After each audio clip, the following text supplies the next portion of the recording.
Let's just overview what we talk about. So we talk about LMTD method.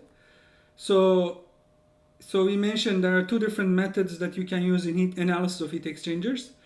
LMTD method, effectiveness NTU method. LMTD is appropriate to find area. NTU method is to find outlet temperatures. So that was the main point. And in LMTD method, so you always start to analyze your problem by drawing the temperature profiles. So what you do is you basically, if it is a parallel flow, so both fluids are in the same direction. So you have T hot in, T cold in, T hot out, T cold out, and the flow direction is in parallel. So you calculate delta T1. This is the temperature difference at point 1. This is inlet. Point 2 is the outlet. You calculate the temperature difference at the outlet. So the delta T log mean is delta T1 minus delta T2 over ln delta T1 over delta T2. And the same definition is valid for the counterflow. So for the counterflow, the only difference is the definition of delta T1 and delta T2 is different. So delta T1 is T hot in minus T cold out. Delta T2 is T hot out minus T cold in. Okay?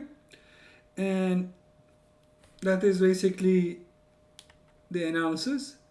So if you have special conditions, if you have phase change means you'll assume the heat capacity is going infinity, okay, for the hot side. So if you plot the temperature profile, the phase change means there is no change in temperature. So if the hot side is phase changing, it is constant, cold side will gradually increase. Or you can have condensation, the evaporation, sorry. So the temperature is constant for the cold fluid, and the hot fluid will gradually decrease. And if C1 is equal to, if C heat capacity of hot and cold are equal, then delta T1 and delta T2 is equal to delta T log mean. Okay, so these are the special conditions.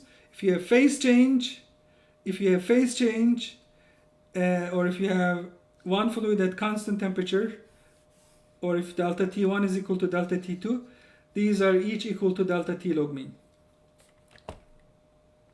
So the next possibility is cross flow. Next possibility is cross flow. In cross flow, we have two different possibilities. So in possibility 1, we have vertical plates that guides one of the fluid to flow in a particular fashion. And you have another fluid that are inside the tubes. They flow in cross flow geometry.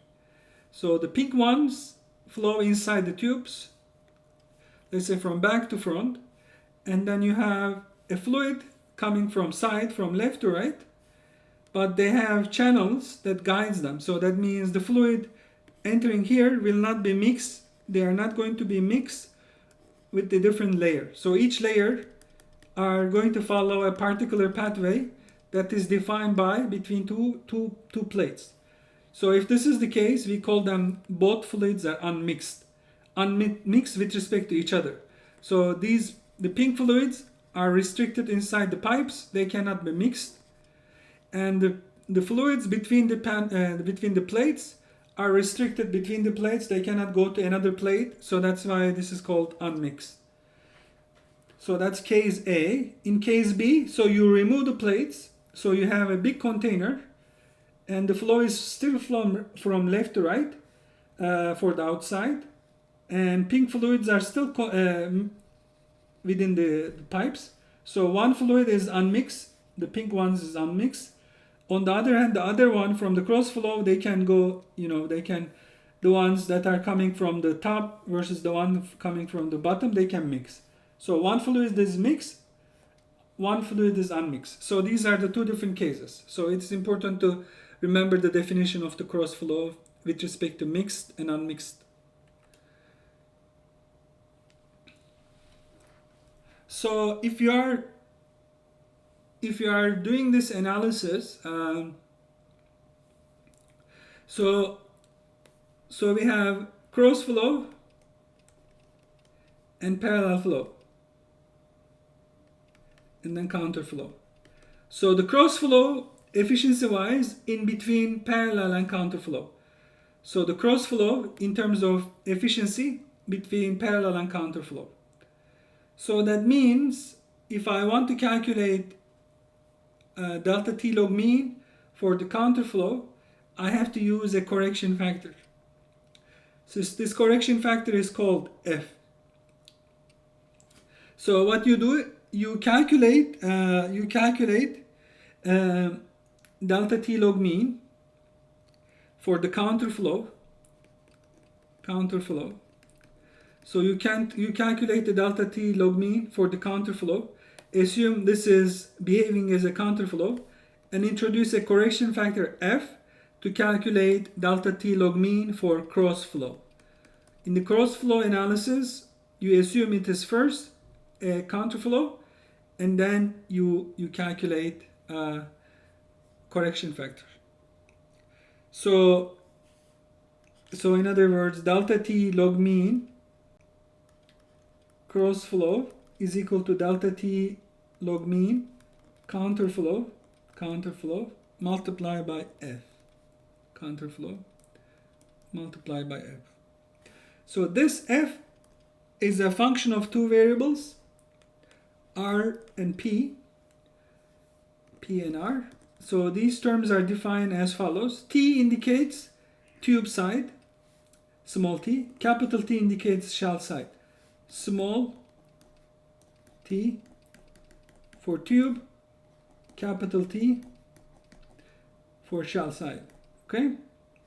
So shell.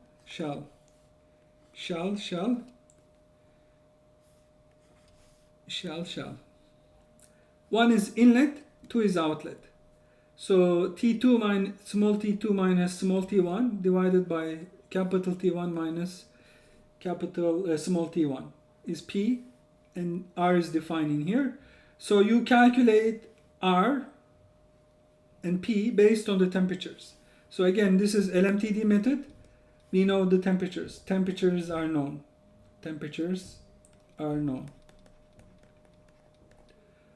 So that means I can calculate P and R immediately.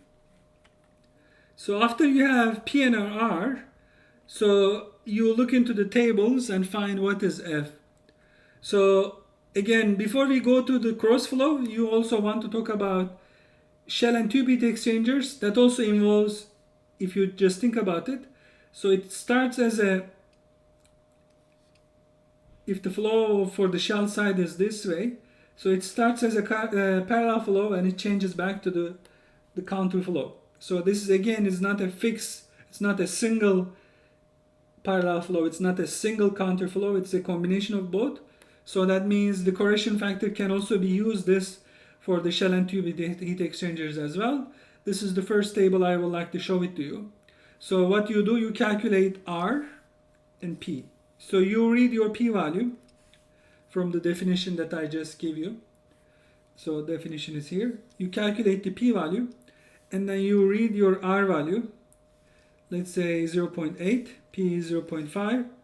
So you read the correction factor, F. You read from, this is a function of R and P. And we have a table for one shell pass, any even number of tube passes. As long as you have one shell, you can have 2, you can have 4, you can have 6, any number of even passes are fine. So you use this graph if this is the heat exchanger type. And if you have 2 shell passes, so you have 2 shell passes, 1 and 2 shell passes, and you can have multiples of 4 number of tube passes, and then we have a slightly different graph. The same story.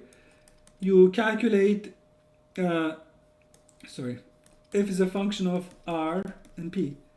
You calculate R and P, and then you read your F. So if you have cross flow and both fluids are unmixed, so that means you have plates that are guiding the outer fluid. So again, you calculate P and R and use this graph. And then read the correction factor from this graph. And if you have one fluid is mixed, the other is unmixed, and you again do the same thing. You calculate R and P and use another graph.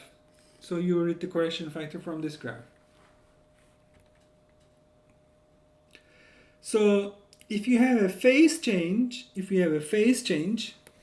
so that means one of the fluid is remaining at constant temperature.